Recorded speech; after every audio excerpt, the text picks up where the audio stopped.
Hey everybody, thanks for joining us for part 3. In this video I'm going to show you how to apply your drips.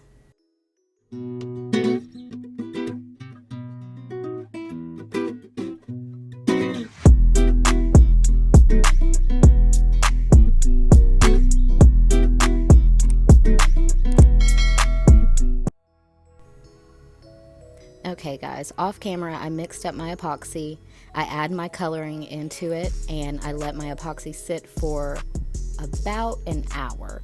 Just make sure it's really thick, almost too hard to get out of the cup.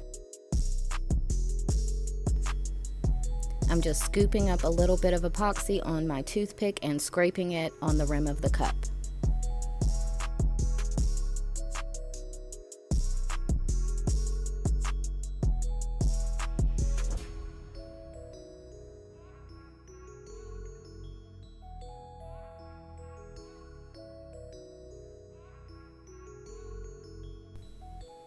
I'm going to give it a once over with the heat gun, nothing too major or your drips will get out of control.